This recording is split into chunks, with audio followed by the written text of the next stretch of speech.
Haribo.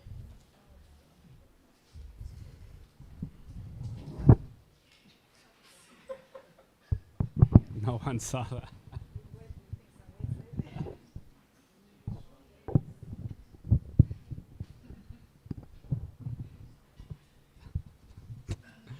As long as it doesn't fall during the kirtan.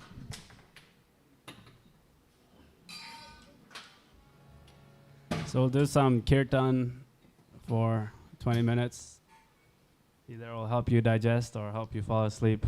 I don't know. But towards the end, it should bring you back.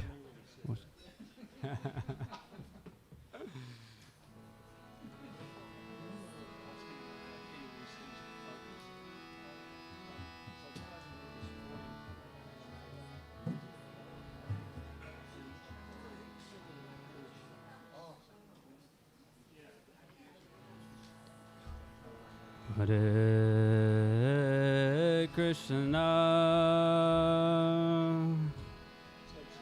Hare Krishna, Krishna Krishna, Hare Hare,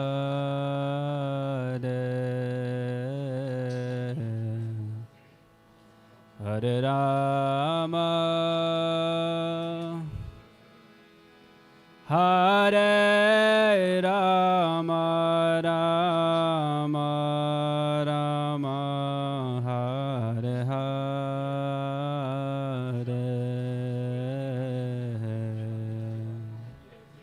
Hare Krishna, Hare Krishna, Krishna Krishna, Hare Hare,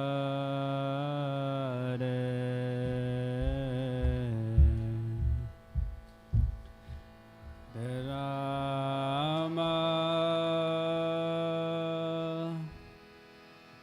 Hare Rama, Rama Rama, Hare Hare,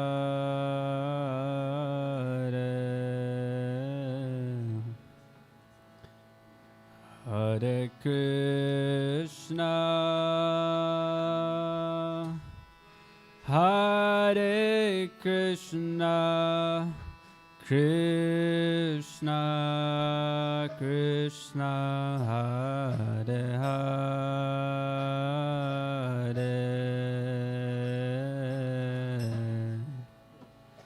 Hare Rama,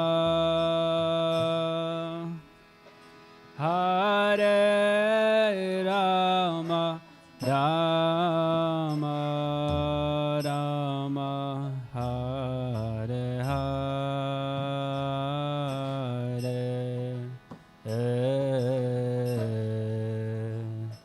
Hare Krishna, Hare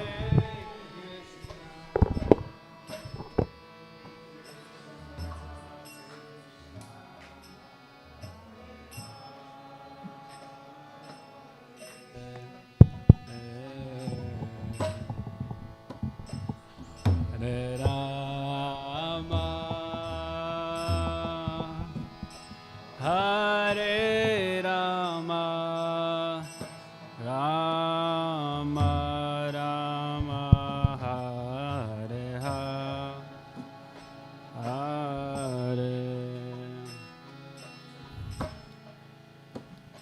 Hare Krishna,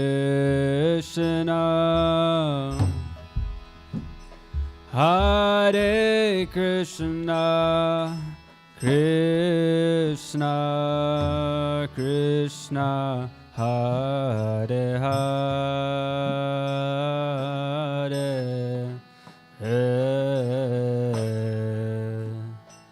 Hare Rama,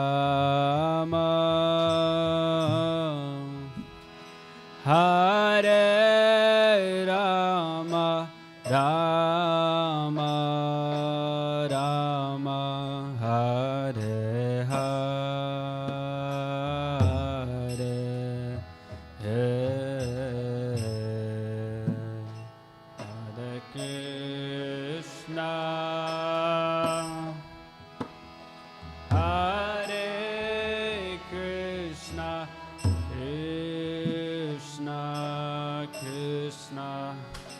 Hare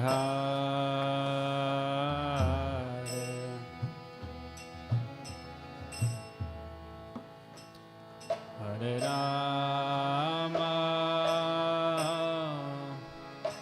Hare Rama, Rama Rama, Hare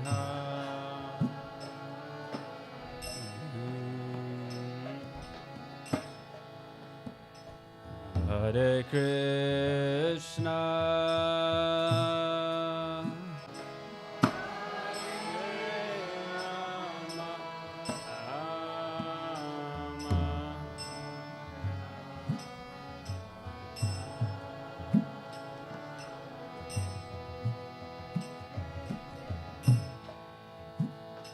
Hare Krishna,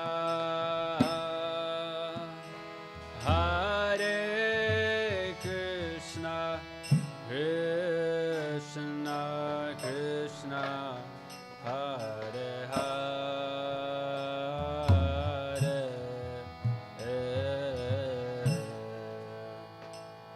Hare Rama, Hare Rama, Rama Rama, Hare Hare, Hare Krishna,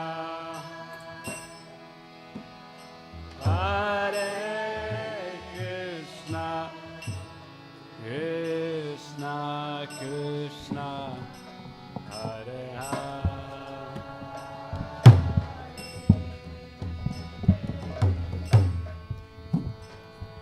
Hare Rama,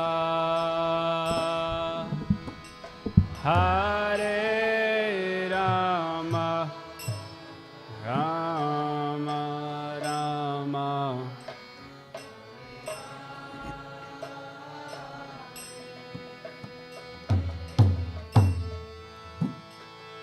Hare Krishna, Hare Krishna,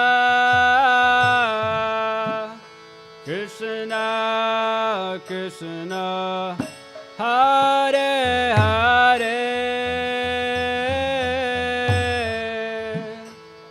Hare Rama, Hare Rama, Rama Rama, Hare Hare, Hare Krishna, Hare Krishna, Krishna Krishna, Hare Hare, Hare Rama, Hare Rama, Rama Rama, Hare Hare, Hare Krishna, Hare Krishna, Krishna Krishna, Hare Hare, Hare Rama, Hare Rama, Rama Rama, Hare Hare, Hare Krishna, Hare Krishna, Krishna, Hare Hare, Hare Rama, Hare Rama,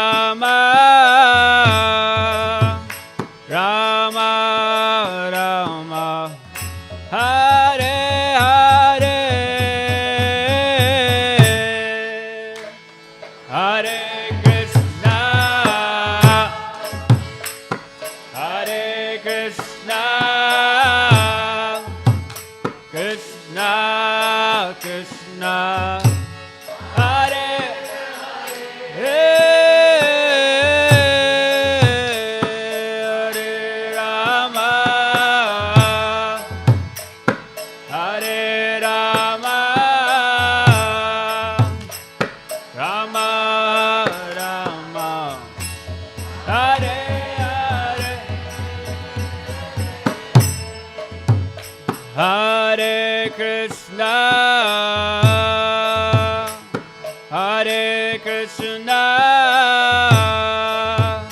Krishna Krishna, Hare Hare, Hare Rama, Hare Rama, Rama Rama, Hare Hare, Hare Krishna, Hare Krishna, Krishna Krishna, Hare Hare, Hare Rama, Hare Rama, Rama Rama, Hare Hare, Hare Krishna, Hare Krishna, Krishna Krishna, Hare Hare, Hare Rama, Hare Rama,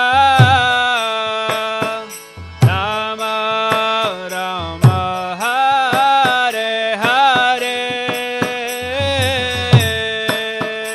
Hare Krishna, Hare Krishna,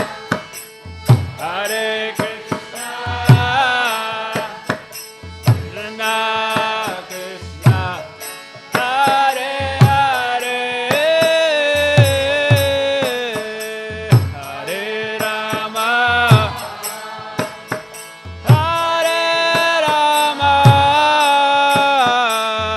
Hare Rama, Rama Hare Hare, Hare Krishna, Hare Krishna, Krishna Krishna, Hare Hare, Hare Rama, Hare Rama, Rama Rama, Hare Hare, Hare Krishna, Hare Krishna, Krishna Krishna, Hare Hare, Hare Rama, Hare Rama, Rama Rama, Hare Hare, Hare Krishna, Hare Krishna, Krishna Krishna, Hare Hare, Hare Rama, Hare Rama, Rama Rama, Hare Hare, Hare Krishna, Hare Krishna, Krishna Krishna, Hare Hare, Hare Rama, Hare Rama, Rama Rama, Hare Hare Krishna, Hare Krishna, Krishna Krishna, Hare Hare, Hare Rama, Hare Rama, Rama Rama, Hare Hare, Hare Krishna, Krishna Krishna, Hare Hare, Hare Rama, Hare Rama, Rama Rama,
Everybody, lovely. Woo! Hare Krishna.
Krishna Krishna, Hare Hare, Hare Rama,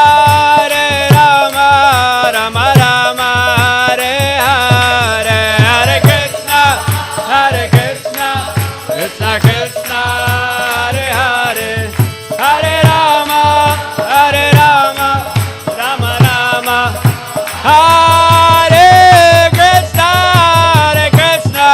Krishna Krishna, Hare Hare, Hare Rama, Rama Rama, Hare Hare, Hare Krishna, Krishna Krishna, Hare Hare, Hare Rama, Rama Rama, Hare Krishna, Krishna Krishna, Hare Hare, Hare Rama, Rama Rama, Hare Hare, Hare Krishna, Krishna Krishna, Hare Hare, Hare Rama, Rama Rama, Hare Hare.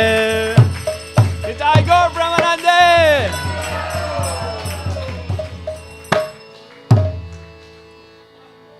Hare Krishna,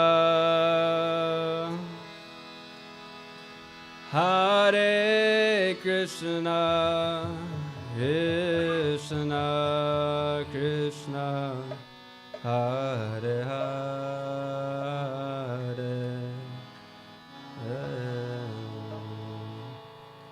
Hare Rama, Hare Rama, Rama Rama, Hare Hare. Everybody together. Hare Krishna, Hare Krishna, Krishna Krishna, Hare Hare,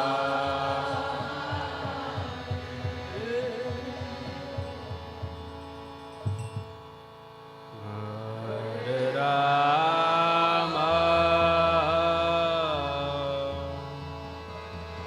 Hare Rama, Rama Rama, Hare Hare.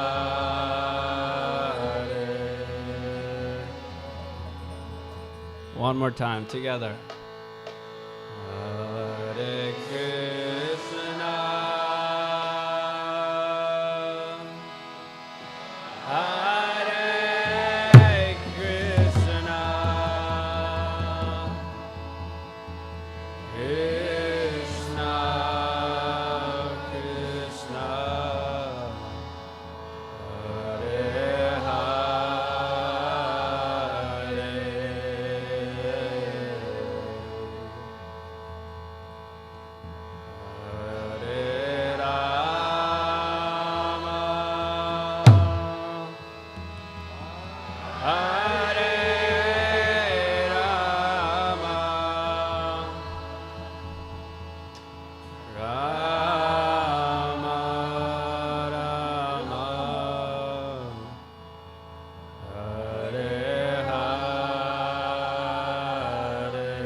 Hare Krishna, Hare Krishna, Krishna Krishna, Hare Hare, Hare Rama, Hare Rama, Rama Rama, Hare Hare.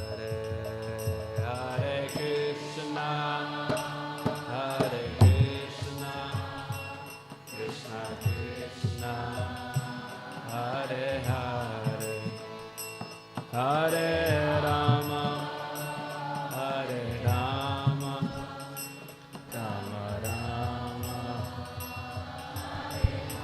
Nitai Gaura Haribo, Haribo, Haribo, Nitai Gaur Haribo, Nitai Gaura Haribo, Haribo, Haribo. Jaya Jaya Prabhupada, Prabhupada, Prabhupada, Jai Prabhupada, Jaya Prabhupada, Prabhupada.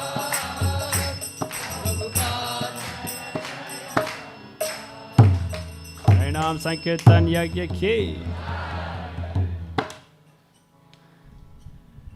Thank you so much, everyone. Really, everyone good? Full up? Wonderful. I think we can give a round of applause to the prasadam makers. It was a beautiful lunch. It was wonderful. I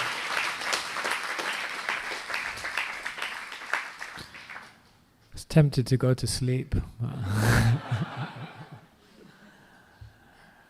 There's more content to go through, but I was kind of just more interested in us having a conversation, and perhaps you have questions and a forum where we can just discuss a little bit. So I think maybe we can begin there and see how we go. Does that sound okay? Because we did say this session was for questions and answers. So yes. Yeah, so if anyone has any questions, I guess it could be related to some of the principles or the things we talked about. We're also happy to kind of open it up, and perhaps you have some questions about Krishna consciousness, about your spiritual journeys, about your experiences or philosophical. I've got a question.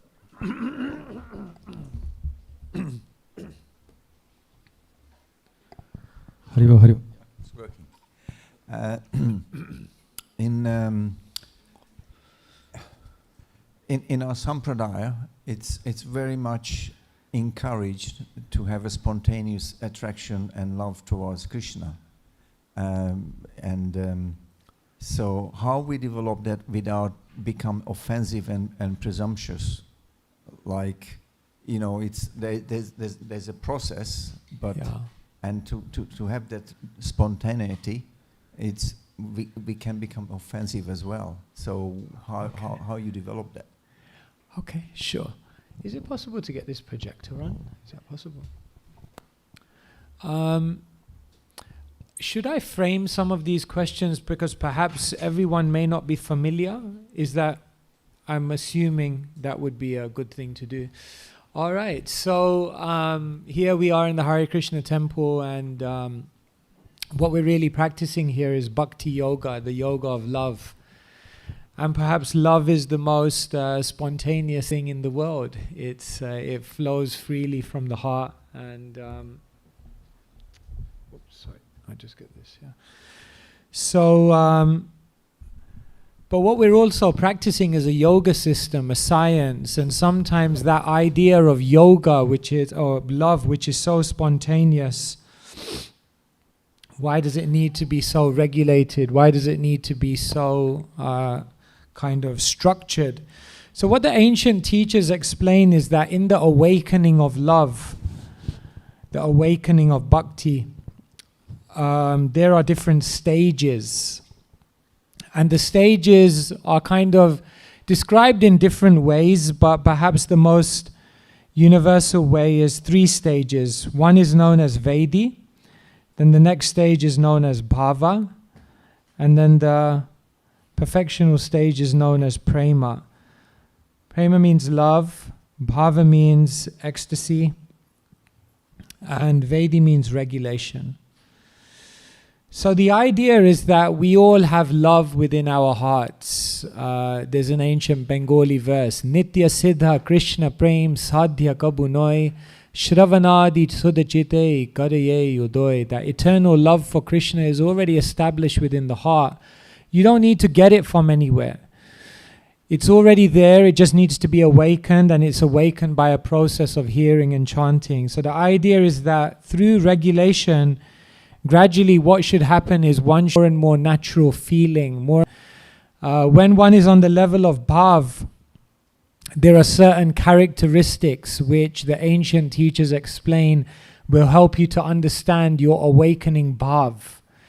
In one verse, Rupa Goswami says, Kshantiravyartha kalatvam viraktir manashunyata ashabandha samutkantha namagane sadaruchi. Like this, he goes on. But just to give you a flavor, these are some of the characteristics that are present within someone who has ecstasy. Kshantir, an incredible level of forgiveness. If we have any grudge, any bitterness, any sense of enmity or regret in our heart, then we're probably not there yet. When you have bhav, when you're experiencing the beauty of spiritual love and how that's moving your consciousness, you can't hold on to any of the negativity in this world. It just becomes so insignificant that you. He says this is another characteristic of bhav, that you can't bear to waste one moment of time. Because every moment is valuable, because every moment is an opportunity to express love and experience love, and therefore you can't waste the moment. Virakti means extreme detachment. Nothing of this world kind of enchants you or attracts you anymore. Material things just lose their allure. One is just experiencing something so much higher. So like that, there are different characteristics which we should be encouraged by, which explain and confirm that we're awakening love. And when that ecstasy becomes more permanent, then it kind of matures into prema. And what we're dealing with here really is spontaneity, which is what you're talking about. And what we're talking about here is some level of practice. And the idea is that practice at some point should lead to spontaneity. How do you know when that's coming? How do you do it in a way that is natural, and a way that is chaste, and a way that is not presumptuous or artificial? Well, it's something like, if you ask a 10-year-old kid, a 10-year-old boy, he probably hates girls. But then there's a time in life when it all just changes. They don't need to be taught. They don't need to be trained. They don't need to be tutored. It's already innate within them. And at the proper stage of development, it just becomes natural to them. And it's actually something very, very similar with love, that it's not something that needs to be forced. Spontaneity is not forced. Spontaneity is love is described like a blossom flower, which kind of just moves according to its natural process. However, there is one thing here which one intensifies to make that progress, and that is association. What happens is that as one feels that awakening towards spontaneous love becoming a natural inclination within them, then they will begin to associate with spiritualists who are experiencing that love or pursuing that love. And through their mutual association, it will mature into its natural state. And so in one sense, there's just a natural progression of it. And when it's happening naturally, one won't have to force it, and one will have no doubt about it, because it would just be a movement of the heart guided by mature spiritualists like that. Does that help? All right, thank you. All right, yes. Other questions anyone may have? Yes.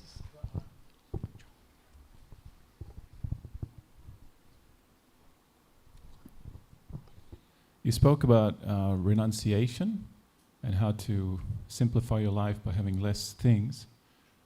But then we also learn about yukta vairagya, how to engage things in a spiritual way. How do we balance those two things? Yeah. You can think of it like, imagine you buy an apple from the market and you want to offer that to Krishna.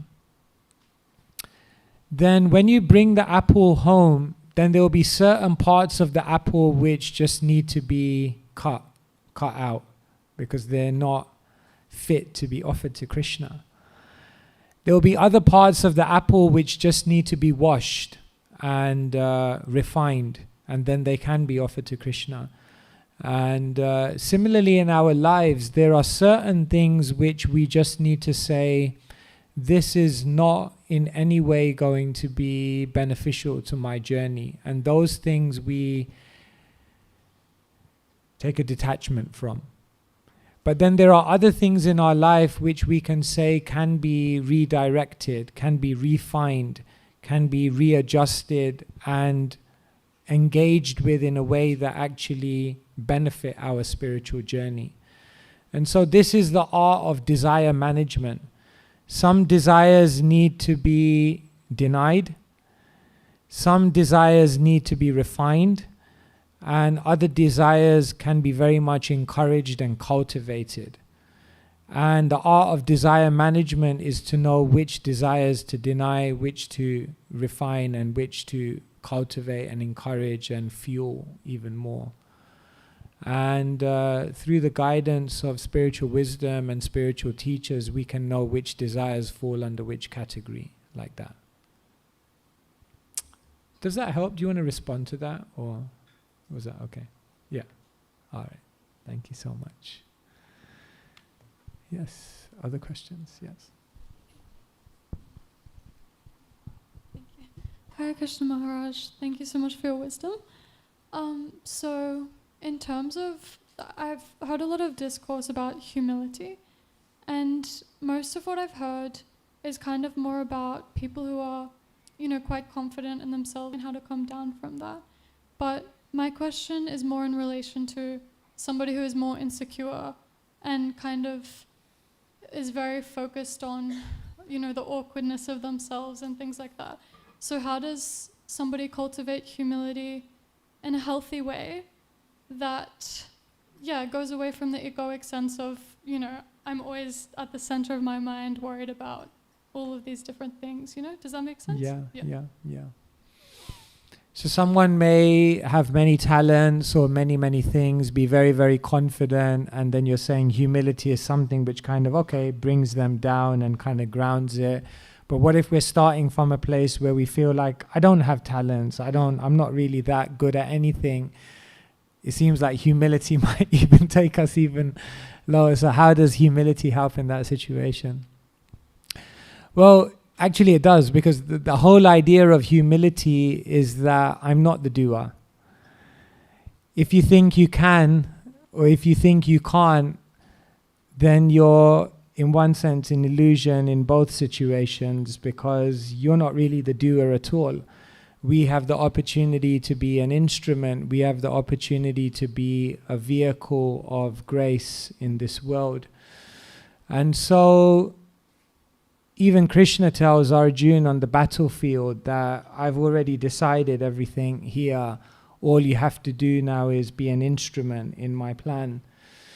And so actually humility is the ultimate confidence giver. Because humility helps us to realize it's not about my abilities, it's not about my capacity, it's not about my power to do anything in this world, but it's really about what I can do to become a conduit of God's grace. And in that sense, if one feels insecure or awkward or unable, then when they actually become humble, then they actually grow in their confidence. But it's a confidence which is grounded in dependence. Does that make sense? Thank you so much. That's very beautiful. Thank you. Thank you. Yes, I think,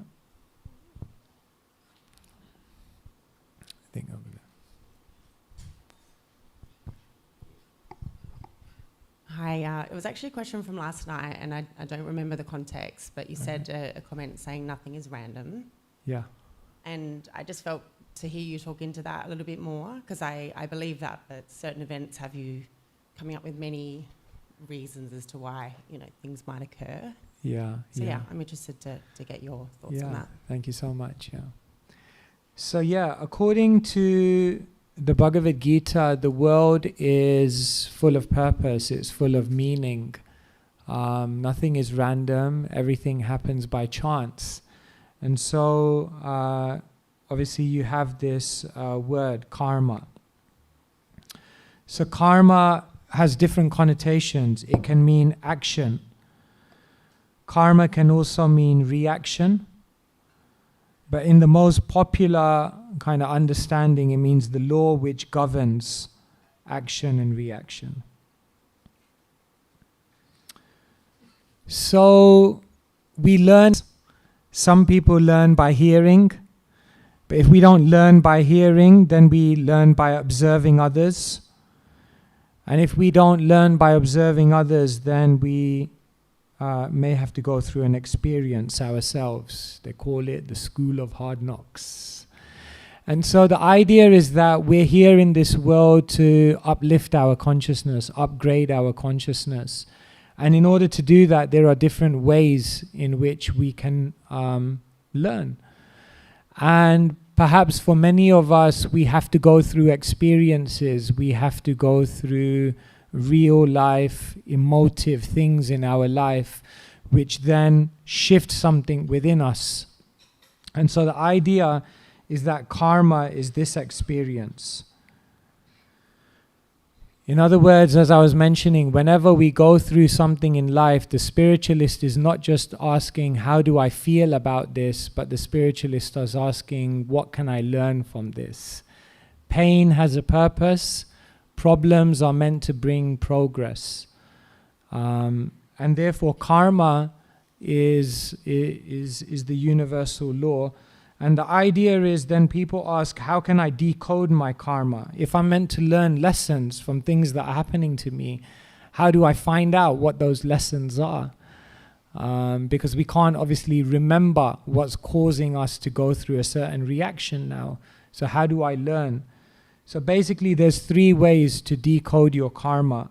One is through wisdom literature. Wisdom literature and the kind of insights that we help us to actually understand why we may be experiencing things we're going through in our life. Teachers also can help us. They say it's difficult to see the picture when you're inside the frame. So someone who's outside of your emotional chaos and who has spiritual accomplishment can help you to understand certain things that you may need to learn from any given karmic situation. And the other one is prayer. That divinity is seated within each one of us, and therefore in any given situation, if one has that sincerity, then they can actually be revealed. So like this, perhaps life's most persistent, profound, and powerful teacher is our own experiences. And what will happen in life is that if we don't learn from our experiences, if we don't learn from the karma, then we might find it keeps coming back again and again. It's like Groundhog Day.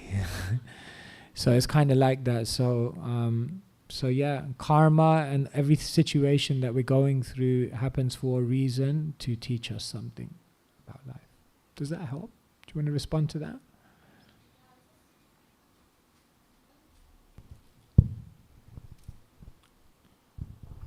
So could you say that relates, say there was an event that happened to somebody else that was tragic, would you relate the karma piece to them?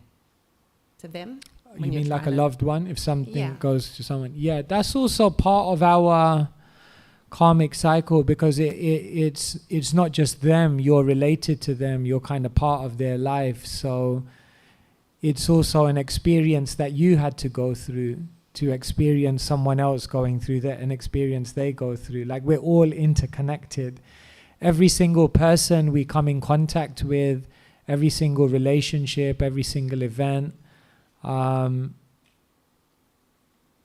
Nothing's random.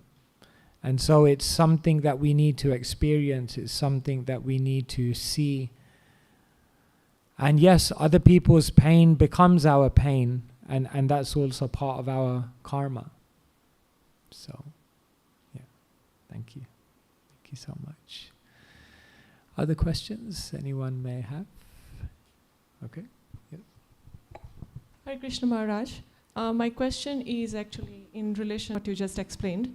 So you were talking about someone feeling the pain during the life, and we understand it is because of the karma.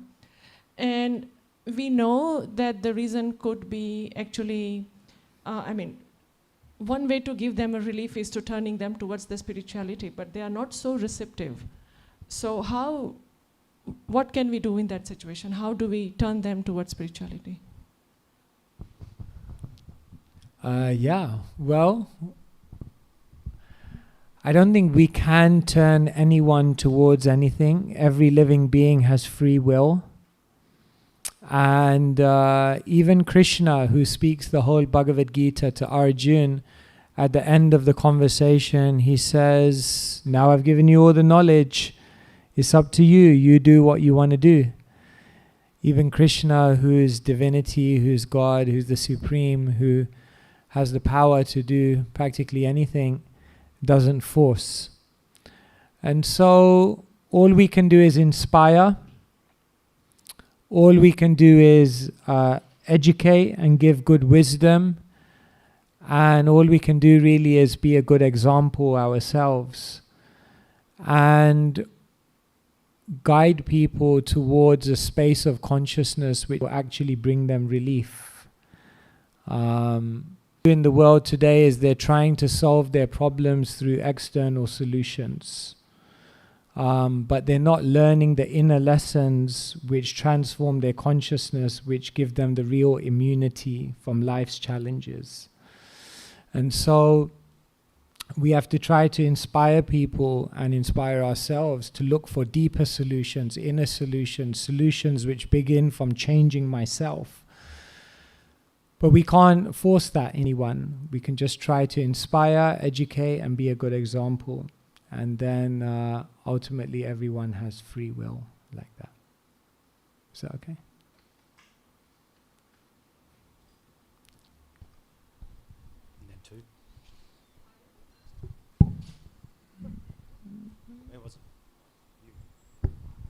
Hare Krishna Gurudev Dandavats. Actually, I want to know about the karma yoga. In the Bhagavad Gita, Krishna stated, like, focus on your duty of the action and surrender the result to me. In the same way, in chapter number 18, verse number 66, Krishna said, abandon all varieties of dharmas. Just surrender unto me and I shall liberate you from all the sinful activities. So my question is how to practically surrender to Krishna, like by chanting or what way? And there are some conditions where we cannot chant. So how can we surrender Krishna in that situation? Okay, thank you. Yeah, so this science of karma yoga is given. It's interesting when Western scholars studied the Bhagavad Gita, then even more than bhakti, the real thing that kind of blew their mind was this idea of detached action, that you just do your duty but don't be attached to the result or just focus on your endeavor. In other words, most people obsess success. But what Krishna says is instead just focus on the process, right? That's what we should do. One sure way to bring disappointment and anxiety in your life is by setting goals that you have practically no influence over, right? We are not in control of the results. We can't control the results. But what we can control is our endeavor. And so, what does that endeavor consist of? Action, attention, and intention. In other words, say for example, a student is studying for their exams. Instead of making the goal, I want to get this grade, What they should do is make goals based around what they're going to try to do, what revision they're going to do, how much attention they're going to give, and doing it in the right state of mind. In other words, that's the science of karma yoga. This is about the energy you give to any particular activity. This is about the amount of mental intelligence that you give to doing that activity, and this is about doing it with your heart. Once you've given that in any endeavor, it's already perfect. It's already a success. It doesn't matter what then comes out as a result, because the only thing that you're in control of is how much endeavor and effort you put in. And so Krishna says in a very famous verse, Karmanyeva adhikaraste ma phaleshu kadachana ma karma phalaheturbhur mate sangostva karmani. He says, you have a right to perform your duty, but you're not in control, nor do you have dominion over the results. And the amazing thing about this is if you actually work in this consciousness, then you actually maximize your success. Because people set goals and obsess so much about success that they don't focus on what's in their control, which is the process. And by putting all the emphasis there, you actually maximize your chances of being successful. So this is the science of karma yoga. It means to act, but to act with detachment. And so, by all means, set goals, but set goals that you're in control of. Don't set goals on results, set goals on efforts. And then is much more progressive for life. Does that make sense? Yeah. Yeah. Oh, okay. So once you get the result, what does it mean to surrender a result to Krishna? Like that? So say, for example, once you've done all of this, you get a certain result. Say, for example, a career. You achieve a certain job, for example, as a result of your efforts to study, to apply for jobs, you get a job. So that's a result. So what happens is from the career you get different things. First you get some money, hopefully. The other thing you get is some intelligence. The other thing is you get some influence. The other thing is perhaps you get a certain network of people that you're in contact with. So now all of these things can be used for a spiritual cause. You can use your causes beyond your own life.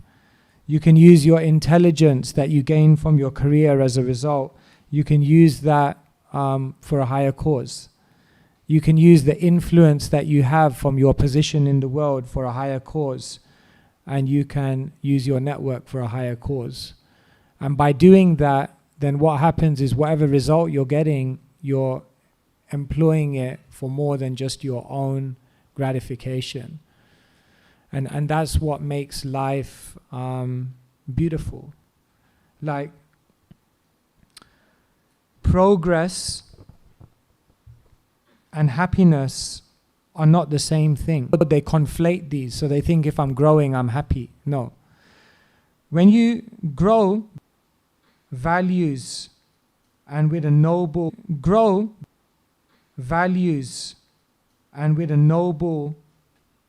personality, then that growth is progress. And when that progress is used in service, contribution, when that progress is used selflessly, then it actually brings happiness. So there's a way in which you can grow and still be completely unhappy. Because say you're earning more and more money, but you're losing your health, you're losing your relationship, peace of mind. And even if you earn with integrity, once you have that wealth, if you don't use it for a higher purpose, then that wealth. So the idea of karma yoga is to pursue goals in the right way, and then to utilize the success in the right way. Does that make sense? Yeah.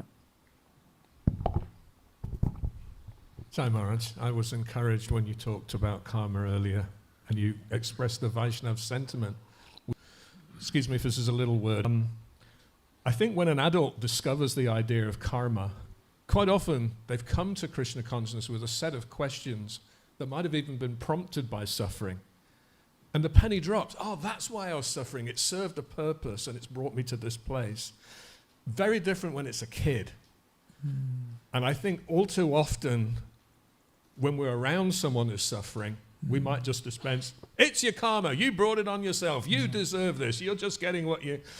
And that seems to be really unhelpful. It almost feels like it's weaponized in some ways. And we ride off into the sunset thinking we've done them a favor because we've spoken some tatwa. But I even feel that the universe is even more cruel and become more hopeless. So what advice do you have when we experience others suffering? How do we bring that Vaishnav concern rather than just hit them with a karma kind of quote? Thank you so much. Yeah, that's such a good point. Actually, karma is said to be so complex, so multi-layered, so multi-dimensional that it's actually, in one sense, very difficult to decode the whole chain of events bringing us to where we are. However, what we might want to consider is not so much always focusing on karma as something to decode the past, but something which can empower our future. The idea of karma is that where I am doesn't determine who I am. The idea of karma is that you have the power of choice, you have volition, you have the power to make decisions. The idea of karma is that at any point in your life you can say, this is not how the story is going to end. And I think when we teach karma like that, which has brought you to where you are now and you deserve it, but helping people to understand that karma means you have the power to choose now. And it doesn't matter where you find yourself, that doesn't define who you are. And that by the power of karma and your activity, you can actually take yourself to the place you want to. Much more empowering way than focusing on the karma of the past-led and multidimensional frustrating. Talking about karma as something for the future. Talking about that this is now going to help you to build the future that you want. And in that way we empower people through karma to move forward in their life. I think also there's a place for philosophy, and I think sometimes there's just a place for love. And sometimes there's no point talking about philosophy when someone just needs comfort, someone just needs to be heard, someone just needs love. I think sometimes speaking philosophy in those situations not only is ineffective, but it can also be a disservice. And so people don't care how much you know until they know how much you care. And so I think also the way we teach karma and explain that has to be very, very sensitive. But yes, everything is happening for a reason. We may not be able to understand how and why, but let us use that to drive our life forward and say, how can we make it better than what it is now? That's some thoughts. Thank you. Yes. Hare Krishna Maharaj. So for the materially, if we want to measure growth, right? So we know, okay, what I was a year back is now I'm growing. How do we measure our spiritual growth? How do we know, okay, I am growing in Krishna consciousness? Because sometimes what happens is just like, okay, I have to chant my rounds or I do services, but sometimes it just goes a monotonous thing. Okay, you have to do it, so you're doing. How do we, realize, okay, how do we know growing. that we're progressing? Yes. Okay, thank you. Yeah, there are books written about this, about the stages that one goes through. For example, one great teacher, Vishwanath Chakravarti Thakur, writes a book, Madhurya Kadambini, and he explains there are 9 stages from the beginning of your spiritual journey all the way to love. and he explains what happens in each one of those stages and the things you can observe in yourself. So there are roadmaps like that which help us to realize. And then there are general things. There's a beautiful analogy given in the 11th canto of the Bhagavatam. In Sanskrit it goes like this: Bhakti paresha anubhavo viraktir anyatra chaisha trika eka kalaha prapadyamanasya yathashnata shustusti pustikshud apayonughasham. The analogy is given of eating. When you eat, three things happen. Tushti, you get a sense of pleasure. Pushti, you get a sense of nourishment and energy. And kshud apayo, the third thing that happens when you eat is that you get a freedom from hunger. So it's said that if one is actually progressing on the spiritual path, the first thing that will happen is tushti. They'll begin to feel a joy, a positivity, a hope, a set enthusiasm, that hunger, which is very different to what they had before. So joy is the first thing. The second thing is pushti. Youth comes in the form of a feeling of contact with God. You'll feel that God is interacting with you, arranging things, answering prayers, guiding, correcting. And the third thing is, just as when you eat, you get freedom from hunger. So when you're spiritually advancing, you feel a freedom from not just the material desires of the world, but the material ups and downs and the waves of life. Material life doesn't affect you in the same way. You just kind of almost distance yourself from it and are unaffected by it. So those are like three general symptoms which should encourage you. Thank you. Okay, yeah, you can choose.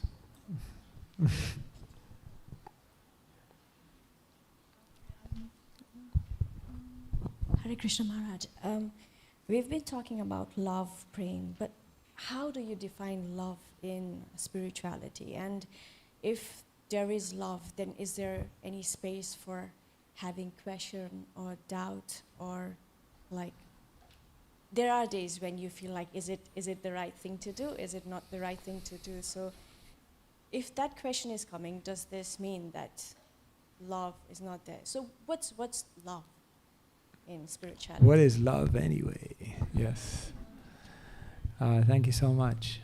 Well, just to answer your second question first, remember I was mentioning love is already within us, so it's not that we have it or we don't. We all have it. And all that's happening is that it's unfolding, it's reawakening, it's manifesting step by step, stage by stage. So it's not binary. Everyone has some love in their heart. And as we uncover that more and more, it will become the prominent emotion which drives everything. So the first thing is, yes, we all have love, and days when we're not so inspired, but that doesn't mean we don't have love. It just means our love hasn't matured to its fullest degree. And so it's a process. Love is not binary, but love unfolds in stages. So that's the first thing. And what is love? There could be many ways to describe love, but I guess in its most basic sense, love is the selfless desire to want to bring happiness and joy to someone else's life. When we love others, when we love God, when we have these sentiments, it just manifests in a selfless desire to contribute to their happiness. That's love. Simple as that. And therefore the spiritual world is just that, selfishness and selflessness. Spiritual world is just that, selfishness and selflessness. That's what it is. The more we're selfish, the more we're distanced from love. And the more we're selfless, the more we move towards those connections.